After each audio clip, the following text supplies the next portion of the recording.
A paz do Senhor, amada igreja. É com muita alegria em Cristo que aqui estamos para a ministração desta boa palavra do Senhor. Afinal, toda ela é maravilhosa e boa, edificante e poderosa para as nossas vidas. Eu quero iniciar aqui louvando ao nome do Senhor pelo privilégio que Ele me concede de estar mais uma vez diante do seu rebanho, que o bom Espírito possa estar colocando as palavras nos nossos lábios, para que possamos transmiti-la para a glória e honra do nome do Senhor Jesus Cristo. Quero também deixar aqui os meus agradecimentos ao nosso pastor Silas, aos nossos pastores, pastor Dilton, a superintendência também de nossa escola bíblica dominical, pastor Ronaldo, Divanei, enfim, louvar ao nome do Senhor pela oportunidade que Ele me concede de estar com os irmãos, e louvar também ao Senhor pela vida de dona Rosane, que está ali, minha muito digna esposa, está ali, meu filho Josué, minha filha Michele, Carlos, Humberto também, e eu louvo ao nome do Senhor por esse privilégio. Afinal, a família está aí como coluna, esteio, para que possamos progredir e avançar ministerialmente para a glória do nome do Senhor Jesus Cristo. Meus amados, a nossa lição tratará sobre recabitas, exemplo de obediência. Nós temos aqui, eu gostaria apenas de mencionar, os irmãos aqui que desejarem, é o nosso canal no YouTube, e ali nós colocamos estudos bíblicos e pregações.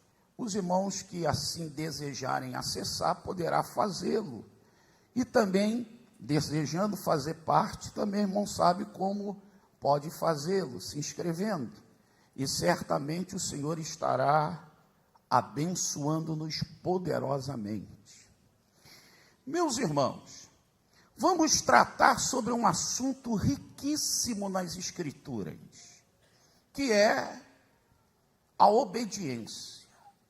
O conteúdo, o âmago desta lição é falar sobre este assunto rico que é a obediência. Quando chegamos no capítulo de número 35 do livro do profeta Jeremias, nós podemos dividi-lo em duas sessões importantes. Do capítulo 1 até o capítulo de número 11, Deus está tratando do assunto referente à família dos recabitas. E que é interessante, é como Deus tem a habilidade de pegar anônimos e torná-los conhecidos. Daqui a pouco falaremos um pouquinho sobre os recabitas, mas entendam, Deus tem o poder de pegar anônimos e torná-lo conhecido. Não é o homem que vê o homem e o torna alguém. É Deus vendo alguém e o torna alguém. Então é sempre Deus que tem essa habilidade de pegar aquele que ninguém nunca viu e torná-lo ser alguém. E esse é um princípio sobre os recabitas. A partir do versículo 12 ao 19, Deus agora aplica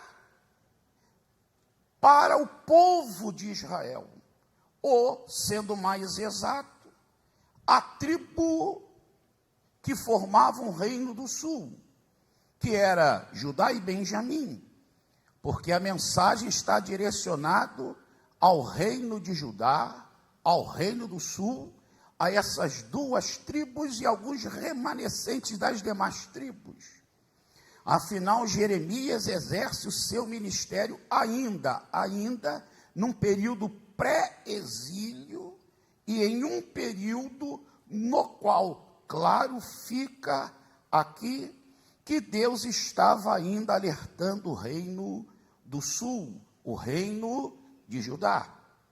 Mas quando já vamos e sacamos um pouquinho só, como uma parte introdutória sobre obediência, os irmãos poderão observar dois princípios fundamentais. O primeiro é que, se formos ao livro de Deuteronômio, e é interessante informar aos irmãos que esse livro de Deuteronômio, ele é um manual de obediência, onde Deus ensinará a segunda geração, porque a primeira geração que sai do Egito perece no deserto, e no momento só tinham 3 remanescentes, 2 entraram, mas no momento tinham 3 remanescentes, quando o livro de Deuteronômio é ensinado e pregado: Moisés, Josué e Calebe. Certo que Moisés vinha a falecer, e para cumprir a palavra do Senhor, só entra Josué e Calebe. Mas Deus ali usa Moisés e o livro de Deuteronômio, que significa repetição da lei ou segunda lei. Deus cura o patriarca Moisés daquilo que ele dizia que era pesado de língua. E ele faz 3 discursos ou 3 pregações, daí surge Deuteronômio. E é interessante que nessa exposição que ele faz, o irmão observará como ele fala sobre obediência.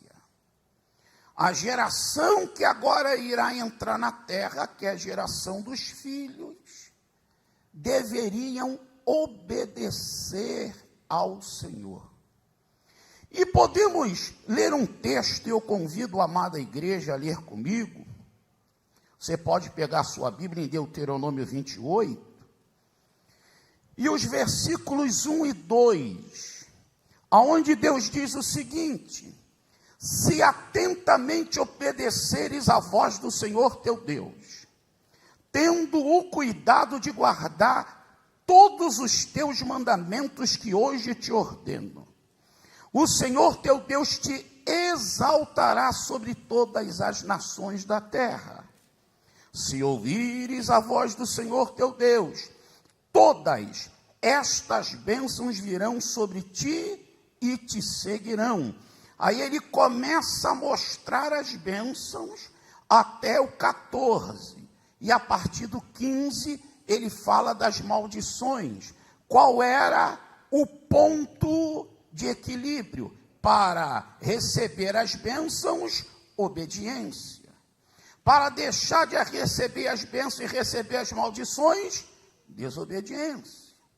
Deuteronômio é interessante, que no capítulo 4 e capítulo 6, nós vamos aprender que Deus ensina como alcançar as bênçãos. 4 e 6 capítulos. Capítulo 8, como desfrutar das bênçãos. E o capítulo 28, como conservar as bênçãos. Porque para Deus não é só receber a bênção. Eu, melhor dizendo, eu não só obedeço para receber bênção. Eu obedeço para receber as bênçãos e conservá-las. E Deuteronômio é esse livro. Quer bênção? Obedece. Quer conservar? Obedece. Isso é nítido na história de Israel. Aí Deus vai deixar claro que Israel tinha de ter atenção, prestar bem atenção àquilo que a voz de Deus transmitia. Deus ainda continua a falar que o povo tinha de obedecer os seus mandamentos. E qual seria a consequência? Ainda no versículo 1, Deus iria exaltá-los em meio das nações. No versículo 2, Deus deixa aqui um princípio fundamental para a obediência. Se ouvires, Deuteronômio também fala disso. Ouça, ouça, ouça, ouça, ouça. Ninguém obedece se primeiramente não receber o conhecimento daquilo que ele deve obedecer. Se ouvires a voz do Senhor teu Deus, aí Deus fala, está me ouvindo? Está me obedecendo? Aí Deus fala, todas estas bênçãos virão sobre ti e te seguirão. Deus está falando, Israel, se vocês me obedecerem, vocês não precisam correr atrás da bênção. Eu vou mirar vocês aqui do céu e vou acertar em vocês. E vocês vão andar e a bênção vai ficar assim, falando, espera que eu quero abençoar vocês, porque vocês não correm atrás da bênção, a bênção vai correr atrás do meu povo. Mas se me obedecer, padrão que Deus criou.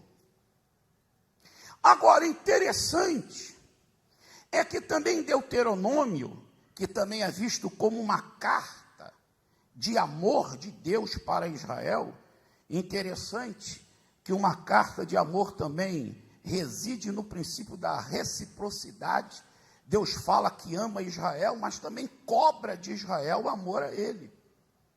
Quando chegamos lá em Deuteronômio 6,5, onde vai se falar sobre o primeiro amor, o amor a Deus, mas eu quero tomar por base Marcos 12, e no seu versículo de número 30, o mestre, quando é indagado acerca qual é do maior mandamento, o mestre toma essa base de Deuteronômio 6,5 e diz, 12:30 de Marcos, amarás ao Senhor teu Deus de todo o teu coração, e de toda a tua alma, e de todo o teu entendimento, e de todas as tuas forças. Se o irmão pegar Deuteronômio 6,5, ao lado Marcos 12:30, você observará que lá em Deuteronômio, Moisés fala, amarás o Senhor teu Deus de todo o teu coração, de toda a tua alma e de toda a tua força.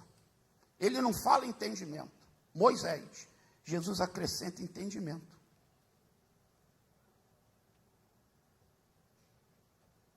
O que a Bíblia nos ensina?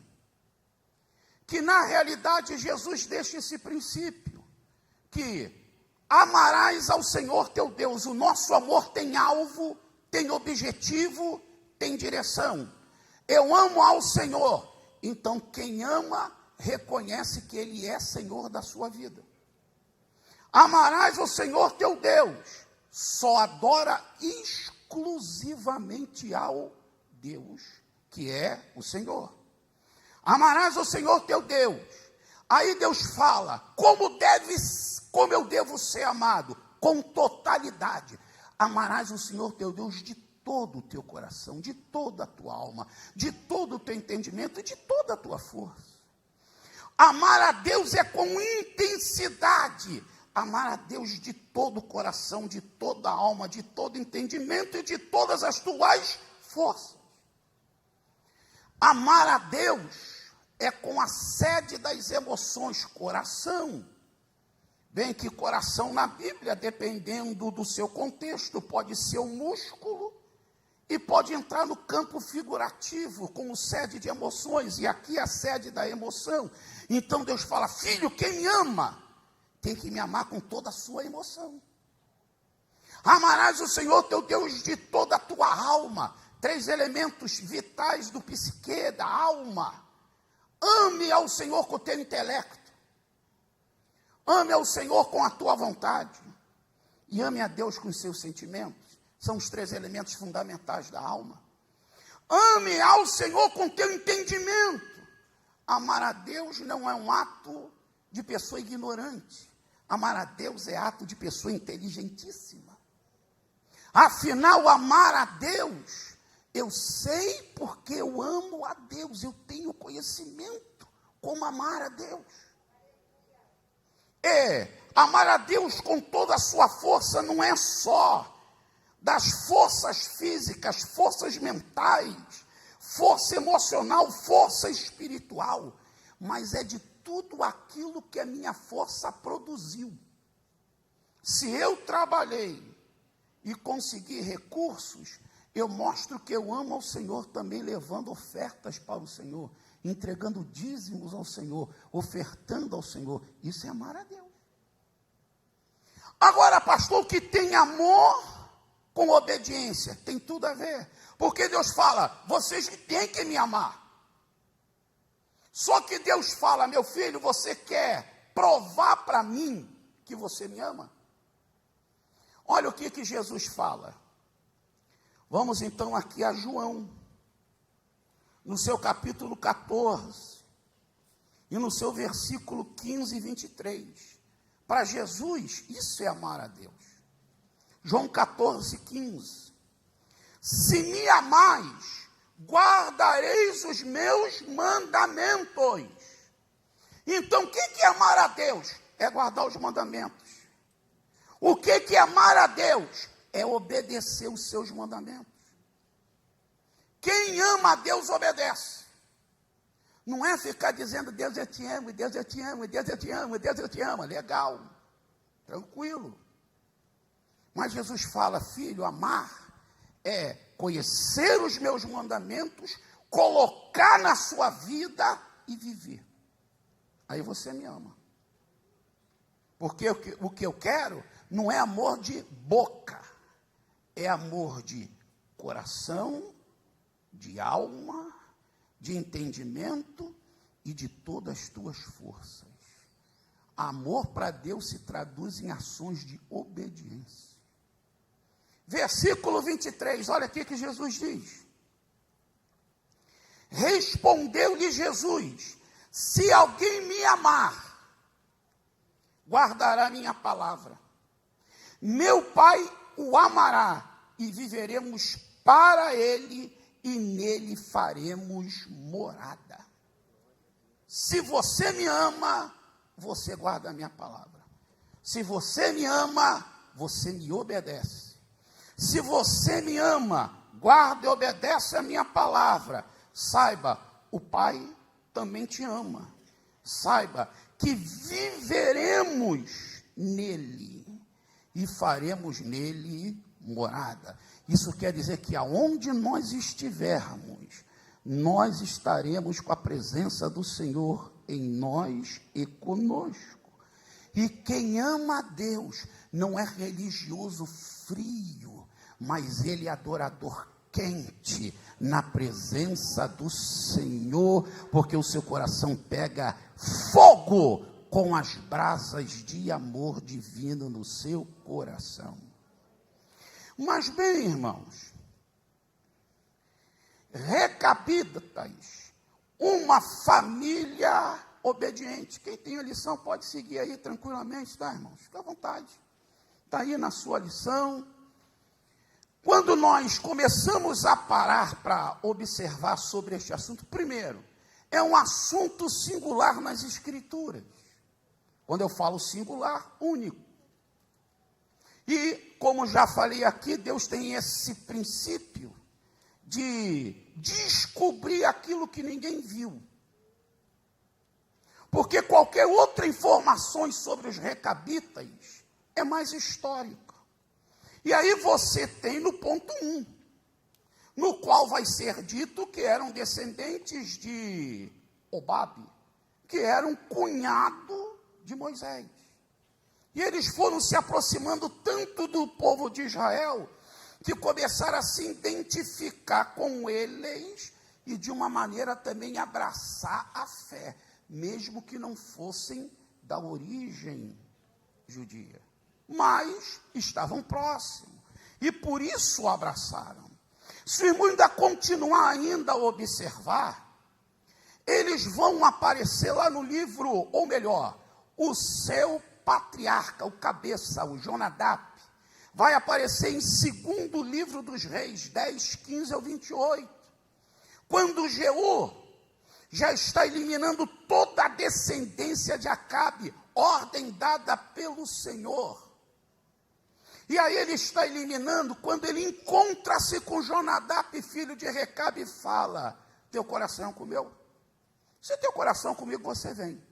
Você vai ver o que eu vou fazer com os restantes da família de Acabe e com adoração a Baal. Ele mata toda a descendência de Acabe. E aí reúne todos os adoradores sacerdotes, porque os profetas já haviam sido eliminados por Elias. Reuniu. E vocês agora vão ver como eu sou um adorador maior do que Acabe de Baal. E começou. Interessante que esse Baal é o Baal Melcarte. Porque o termo Baal é um termo genérico para várias divindades na época. E Baal simplesmente quer dizer Senhor. Esse é o Baal Melcarte, o Deus que no caso era adorado lá na região dos fenícios. E esse culto havia sido introduzido por Jezabel. E esse Baal Melcarte é visto como o Deus da tempestade e o Deus de fogo. Por isso que o irmão observa que Elias, quando desafiou os profetas de Baal, primeiro, nível de desafio para Baal. Baal coloca chuva onde Deus decretou seca. 3 anos e meio não choveu. Mas ele não era o Deus da tempestade, era. Mas ele não podia mandar chuva. Depois de 3 anos e meio, Deus abriu os céus. Humilhou. Aí Deus, olha a estratégia de Elias.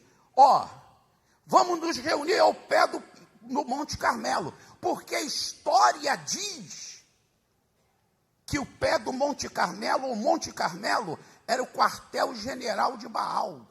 Deu para o irmão entender? Porque se entendia que cada divindade tinha um local, um território próprio, onde ele era mais poderoso. E ali era o pé do Monte Carmelo, Baal Melcarte. Aí Elias falou, nós vamos guerrear no seu campo de batalha, ou no teu quartel-general. A derrota foi desmoralizante.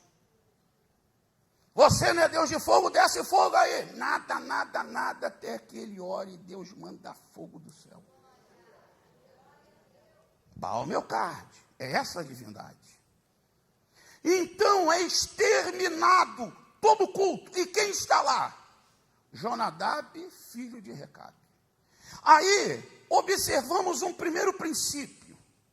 Para Jonadab cobrar dos seus descendentes obediência, ele se tornou padrão de obediência. Entendido? Ninguém pode cobrar algo se não for padrão. Então, antes de cobrar da família, ele se tornou padrão. Por quê, pastor? Ele não adorava a Baal. Todo o reino do norte, que Jeú reinou no reino norte, todo o reino norte adorava a Baal, mas ele não adorava a Baal. Ele era obediente à palavra de Deus. Então, antes de eu cobrar de alguém, eu tenho que ser padrão, modelo, primeiro. Segundo, ele não só ensinou com um comportamento, que na verdade fala mais do que palavras, né? Mas ele transmitiu uma aliança com a sua descendência. Vamos fazer uma aliança, vamos fazer um pacto, vamos fazer um concerto entre nós. Aí, Deus viu isso. Porque depois do capítulo 10 de 2 Reis, não se fala mais nada sobre os recabitas, só vai se falar agora. Aí Deus foi lá, vou trazer os recabitas. Eu gosto de ensinar trazendo verdade. Deus não só ensina trazendo figuras, mas Deus também ensina trazendo exemplos. Vou trazer aqui um exemplo, e vai ser para o reino de Judá, para vocês aprenderem. E aí Deus traz. Então, nesse princípio sobre os recabitas, primeiro, eles tinham um homem que foi um exemplo. E tiveram um homem que também preocupou-se em transmitir esse exemplo com a própria vida e com ensino. Quando o irmão ainda pode chegar ao ponto 2, observará aqui que nós podemos começar a aprender sobre o princípio da obediência aos pais. Porque quando se fala Jonadab pai, ele é o patriarca, é o cabeça da família de Recabe. Recabe era um outro. Mas esse é o padrão. Aqui vamos aprender um princípio para todos os filhos. E aí vem um apóstolo Paulo, lá no seu capítulo 6, versículo 1 aos Efésios, diz: vós, filhos, sede obediente a vossos pais no Senhor, pois isso é justo, isso é correto. Essa tem que ser a prática. E Paulo diz: obedientes aos vossos pais no Senhor. O que é isso? A obediência, para ela ser seguida, eu preciso estar no Senhor. O Senhor tem que me absolver, eu tenho que ser absolvido pelo Senhor. Colossenses também, Paulo falando aí sobre a praticidade da vida cristã, é evidente. No capítulo 3:20 ele diz: vós, filhos, obedecei em tudo. Não é alguma coisa. Ah, pastor, eu obedeço meu pai em alguma coisa. 6:20. Vós, filhos, obedecei em tudo a vossos pais. Aí Paulo diz: pois isso é agradável ao Senhor. Isso é cheiroso. A ideia de agradável, quando a gente vai para Levítico, é saboroso. Porque quando subia ali a fumaça dos sacrifícios, a Bíblia diz que Deus, cheiro agradável às narinas de Deus. Deus achava aquilo agradável. Deus achava aquilo cheiroso. Deus achava aquilo delicioso. Então, o ser agradável diante do Senhor, esse princípio. Então, para agradar ao Senhor, os filhos precisam obedecer. Essa é uma lição importantíssima. Mas por que os filhos, os recabitas, obedeciam a Jonadab? Porque ele foi um exemplo. E porque ele foi um instrutor. Ele não foi só um instrutor. O que a colocação para mim aqui seria? A instrução, ele transmitiu uma aliança. Não foi só isso. Primeiro ele viveu, para depois fazer uma aliança. Então os nossos filhos precisam ver em nós o quê? Padrão, modelo. Meu pai é um homem de Deus, minha mãe é uma mulher de Deus. Obedece à palavra de Deus, vive a palavra de Deus. Eles têm um exemplo. Segundo, eles têm alguém que instrui.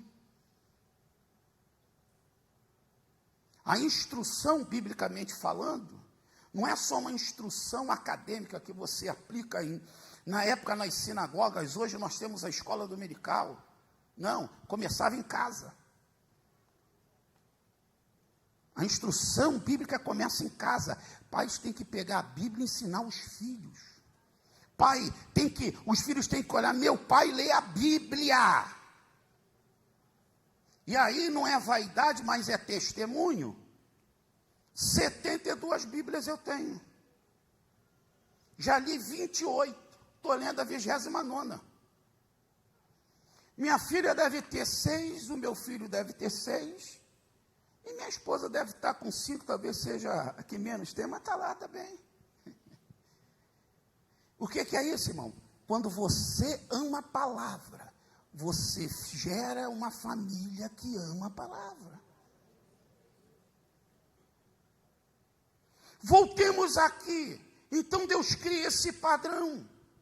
E o que é interessante, irmãos, que essa obediência, ela tinha a finalidade o quê? De criar o quê? Uma aliança na família. É o que claramente, se você pegar o texto bíblico da sua lição, você poderá ler no versículo 6 e 7. Ou seja, a obediência aqui, irmão, gerou uma aliança, um pacto, um concerto de família. E aqui está um ensino maravilhoso. Famílias que se unem em torno de uma aliança, elas não serão destruídas, serão preservadas. Primeiro exemplo, Jeremias 35. Por quê, pastor? Porque quando você lê o versículo 11, essa história dos recabitas, do 35 de Jeremias, ocorre no reinado de Joaquim. Que rei ímpio! Mas indiferente da época, eles estão se mantendo firmes. O governo é ímpio, mas a família está no caminho do Senhor. O povo não quer nada, mas o meu povo está na casa do Senhor. Não quero saber das outras não, meu filho. Se as outras famílias, infelizmente, estão sendo degeneradas, a minha não. A minha tem uma aliança.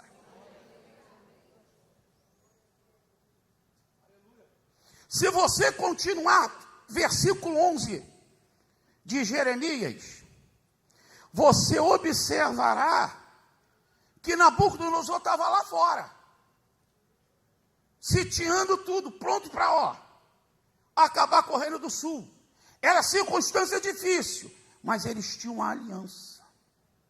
E eles só estavam dentro da cidade de Jerusalém por causa de Nabucodonosor, senão estavam do lado de fora, morando em tendas.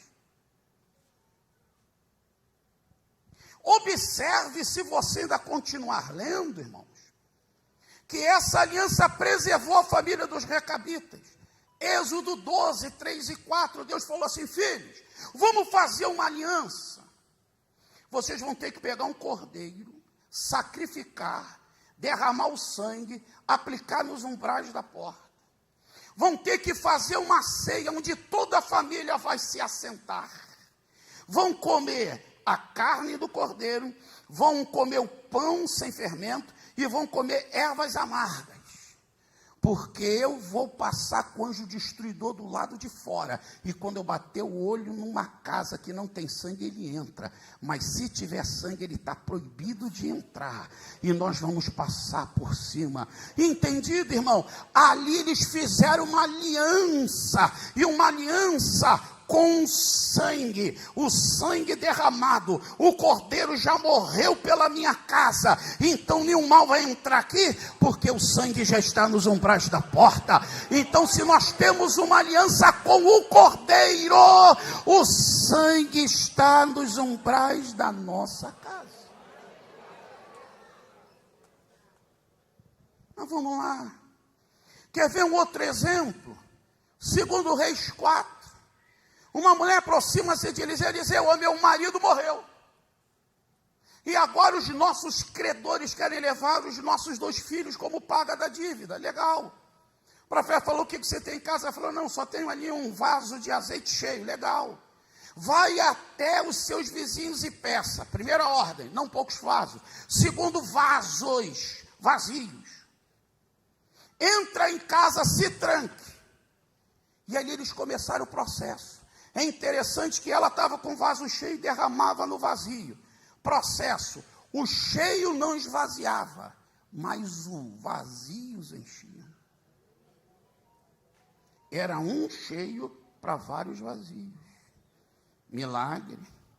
Está derramando até que ela brada assim: filho, traz mais vasos. Isso quer dizer que os filhos estavam ajudando ela nisso. Ela derramava, um tirava o vaso cheio, o outro botava o vazio. Só que alguém bradou: mãe, acabaram-se os vasos. Aí cessou o azeite. Interessante. Acabou o vaso, cessou o azeite. Isso quer dizer que tinha bastante azeite ainda. Mas como todos os vasos já estão cheios, então vamos parar por aí. Amém? Isso é um ensino para nós. Deus só para de encher enquanto tiver vaso vazio. Está todo mundo cheio, então vai parar. Porque não é desperdício que Deus trabalha. Deus abunda. Agora, qual a lição aqui? A família trabalhou unido e a crise financeira foi dissipada. O profeta, ela voltou para o profeta e falou: acabou. Ele falou: então você pega esses vasos, vende, paga a tua dívida e vai viver com o restante. Aliança em família vence crises financeiras. famílias. Então se una na sua casa. Pare de ficar murmurando, gritando, arrumando dor de cabeça dentro de casa. Não, se una e fala: nós vamos vencer essa crise em nome de Jesus. Cada um trabalhe e faça a sua parte, mas o milagre vai vir da parte do Senhor. Trabalhamos em unidade e o milagre é do Senhor. Um terceiro exemplo, e aí paramos aqui, Atos 10. Nicodemos queria conhecer o Evangelho, mas ele não queria só ele queria a família também. Isso que é importante. A partir do 34 ele reúne toda a família e os amigos mais próximos e fala: prega, Pedro. E Pedro começou a pregar. Daqui a pouco a Bíblia diz uma expressão linda, né? E caiu o Espírito Santo sobre eles. Mas para o Espírito Santo descer, primeiro eles se arrependeram, porque existem alguns princípios para o Espírito Santo descer, e um deles é arrependei-vos. É Atos 2:38. Quando você se arrepende, o Espírito Santo desce sobre você. Então, para o Espírito Santo ter descido, eles primeiro se arrependeram, e todos foram batizados no Espírito Santo. Que culto, irmão! Esse foi um culto pentecostal e um culto de familiar. Todo mundo recebeu o Espírito Santo. A família unida creu no Senhor Jesus e recebeu o Espírito Santo. É isso que Deus quer para minha casa e quer para a tua casa: salvação da tua família e derramamento do Espírito Santo. Os nossos serão salvos e os nossos serão amanhã bênção, cheios do Espírito Santo de Deus. Deus não quer só encher a minha vida, nem a vida da minha esposa, mas a minha vida, a vida dela e dos meus filhos, dos meus netos e daqueles que vierem. Quando nós temos uma união em torno de Cristo Jesus, prepara, o Espírito Santo vai encher a tua casa com poder e com autoridade.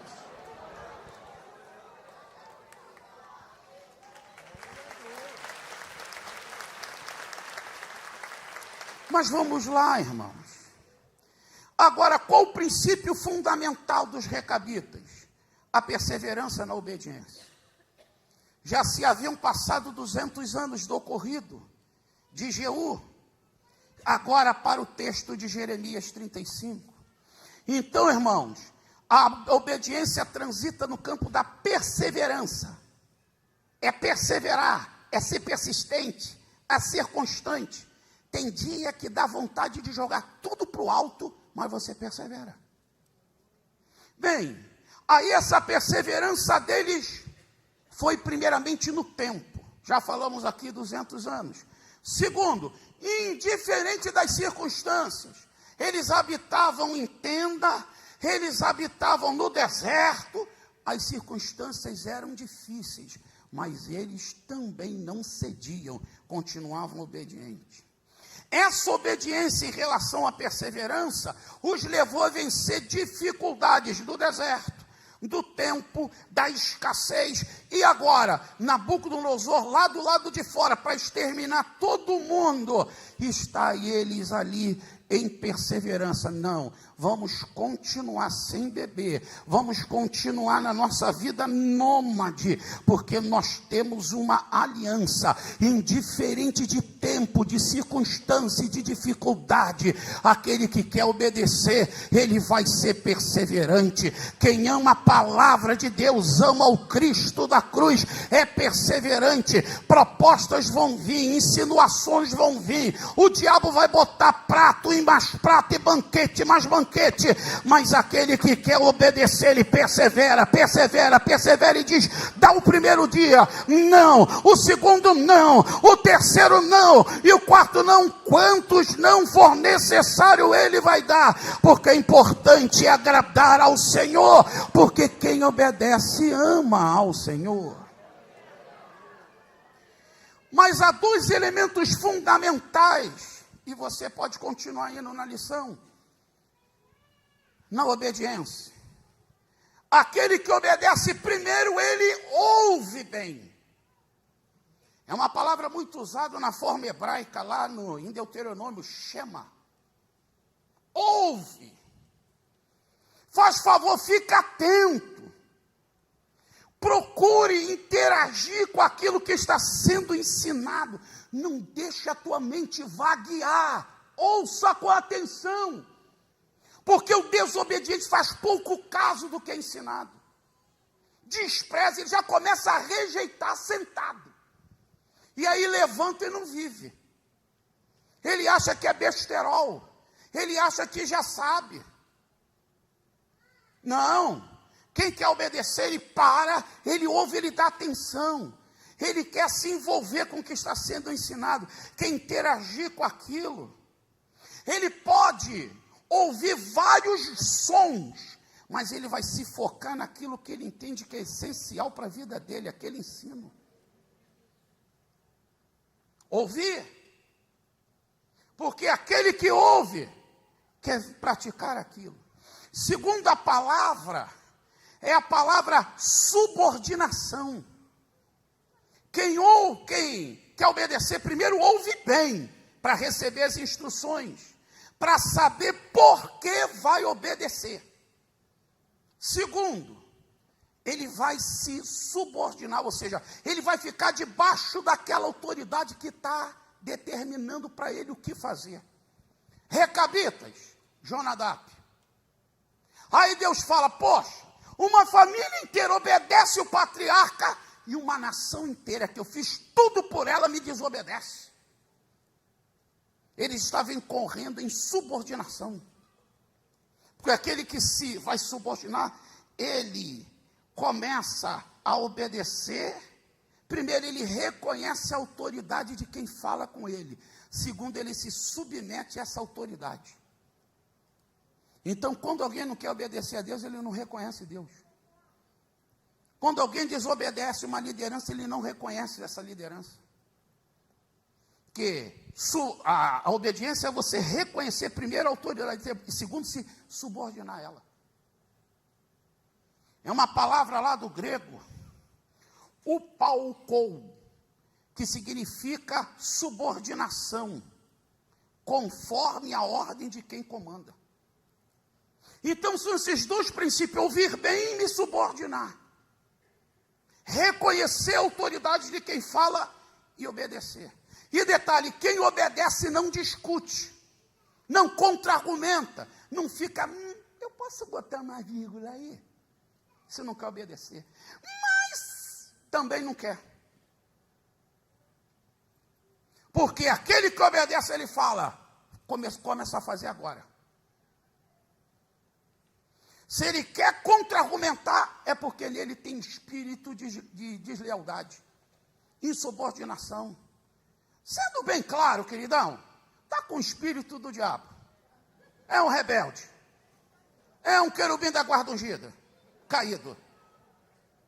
Não quer obedecer. Canta solto na vida dele.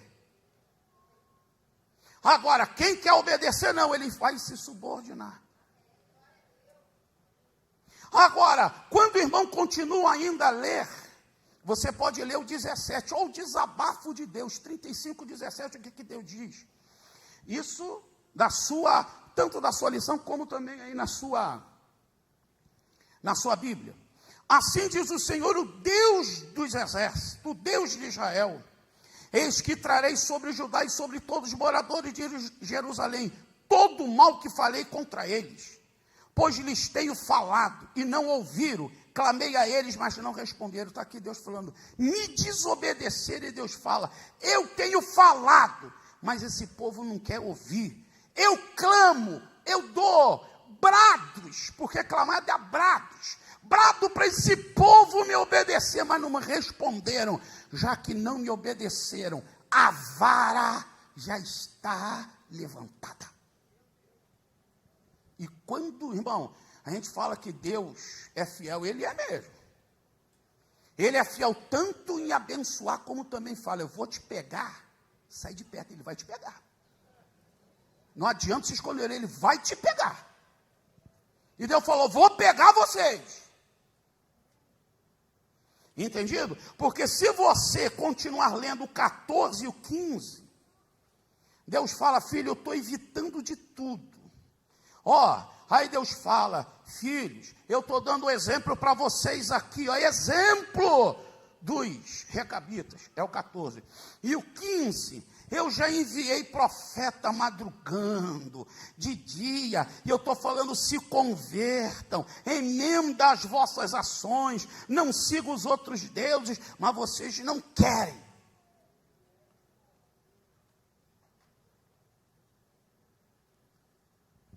Interessante que isso é povo de Deus, né, irmão? Vou te dizer novamente, isso é povo de Deus.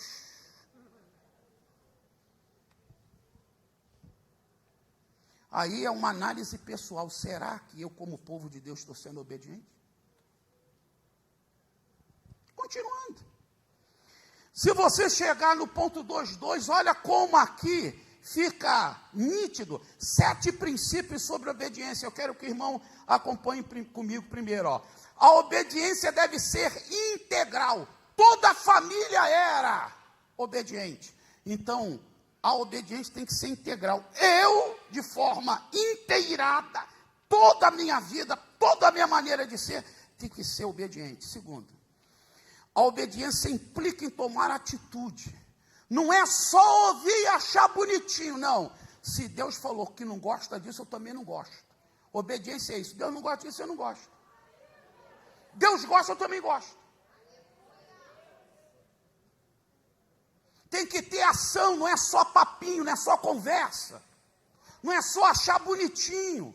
Não, ação. Terceiro, está na sua lição, tá, irmão? A obediência implica guardar a palavra. Se Deus falou aqui, irmão, ó, se eu amo a Deus, a palavra fica aqui, ó. Eu posso esquecer de tudo. Me perdoe, até esquecer de pessoas próximas que eu amo, usando uma expressão mais forte. E aí, esquecendo o problema mental. Eu posso até esquecer do meu nome, mas nunca vou esquecer da palavra do Senhor, porque é isso que vai me manter na presença dEle. Aqui, ó.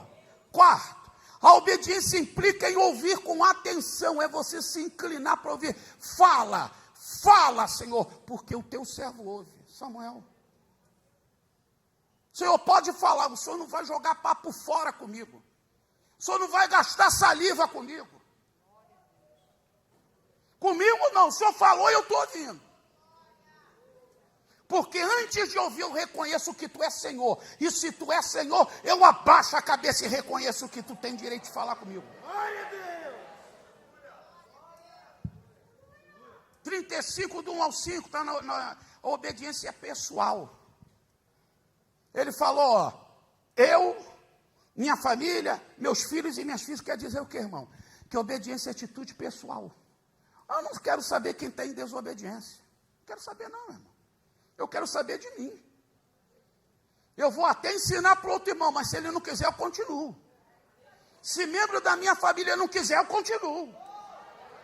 Se mulher não quiser, eu também continuo. Se marido não quiser, tia pastor, você está pregando rebeldia dentro que eu estou pregando? Não, meu irmão. Eu só estou te dizendo que é obediência a Deus. Vou continuar amando, respeitando, cuidando bem. Mas eu sei que o segredo é obediência e ela é pessoal. Começa aqui, vive aqui. Dá para a gente louvar ao nome do Senhor por isso? Obediência promove mudanças, irmãos. Quando a gente obedece, mudanças ocorrem. Deus queria mudar a situação do reino do sul, mas eles precisavam obedecer. Irmãos, se eles obedecessem, eu acho lindo Daniel capítulo 1, versículo 1 e 2, quando a Bíblia diz, olha a expressão, e Deus entregou nas mãos de Nabucodonosor Jerusalém.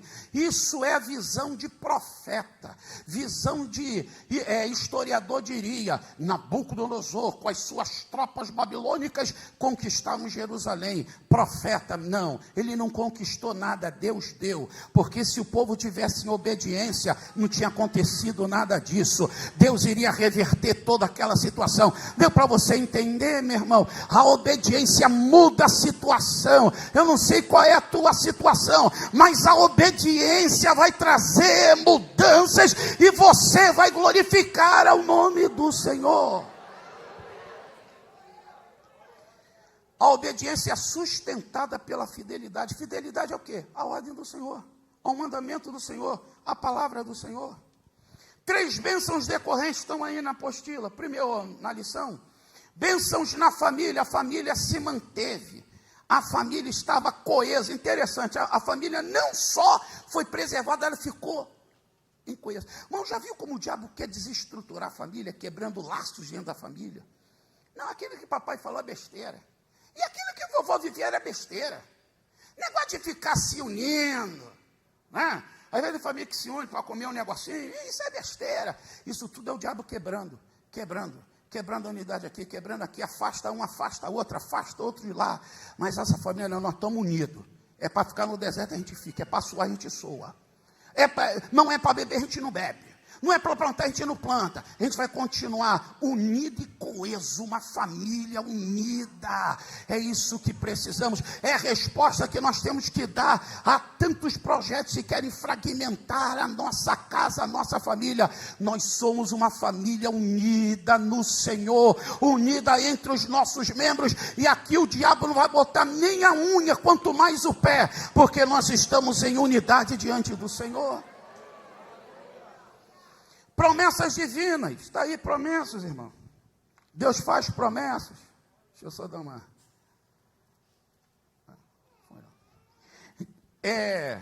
Promessas divinas. Deus fez promessas. E é interessante, irmãos, era a maneira que Deus tinha de evitar total destruição. E por último, irmão, serviço constante. Deus falou: meu filho, vocês vão me servir.